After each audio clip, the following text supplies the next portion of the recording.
mine in New York City has a half-fare transit card, which means that you get on buses and subways for half price.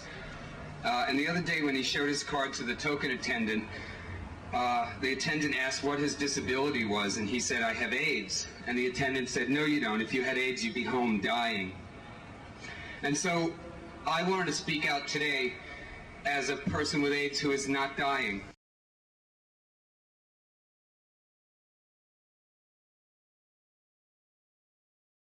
Hi, my name is Zoe, and today I'm going to inform you about the life and times of AIDS activist Vito Russo, highlighting his early life, his rise to activism, and his legacy. Born in 1946 to a traditional Catholic family, Russo always knew he was different. What he didn't know, though, was that he would end up becoming a prominent voice in AIDS activism.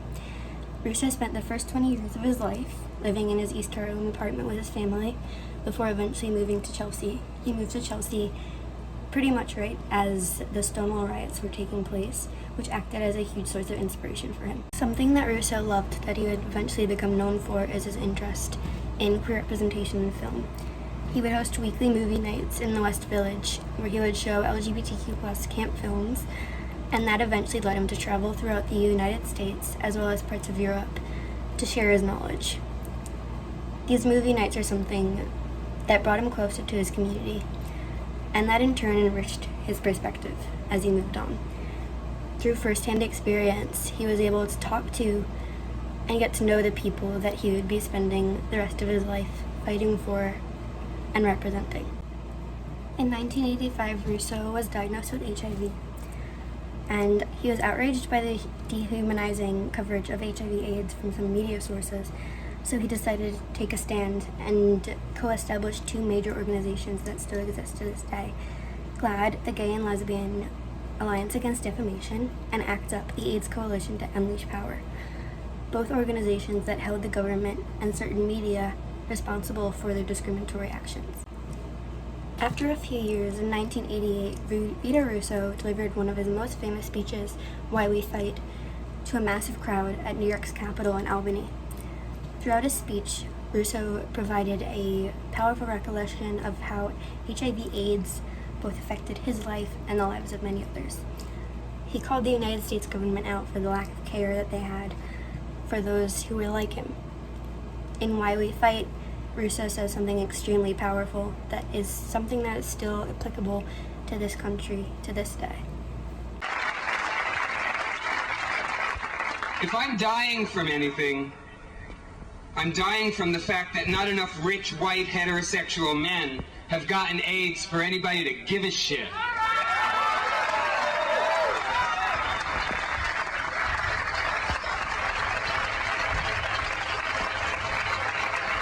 You know, living with AIDS in this country is like living in the Twilight Zone.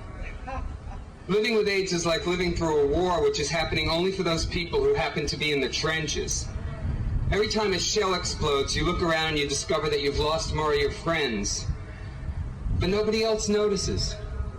It isn't happening to them. They're walking the streets as though we weren't living through some sort of nightmare. And only you can hear the screams of the people who are dying and their cries for help. No one else seems to be noticing. The power in the speech was, even though he was targeting gay men with AIDS, he was talking also to anybody who's ever felt invisible in our society. They can all relate to that. His words helped people realize that even if they aren't gay, they can still expand their minds and their hearts and help human beings who are genuinely struggling. Russo's ability to gain empathy through his actions is a major reason why so many people still look up to him to this day. He was a powerful voice for not only himself, but for those who were like him.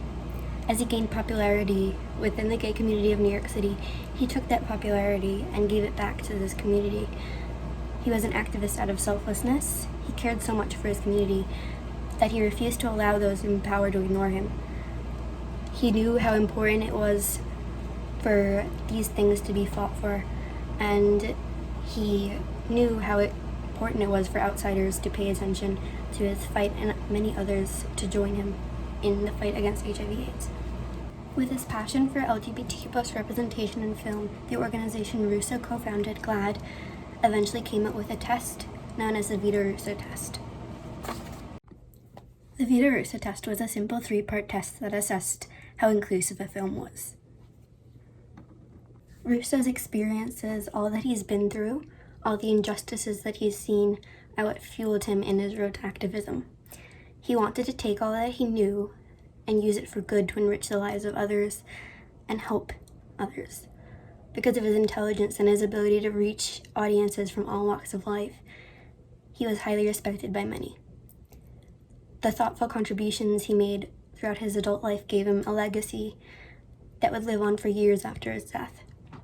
Just one of those legacies is the Glad Vito Russo Award, which is given out every year to openly LGBTQ+ professionals who have made a profound difference in promoting equality for the community. And past winners include RuPaul, Nathan Lane, Alan Cummings, and many others.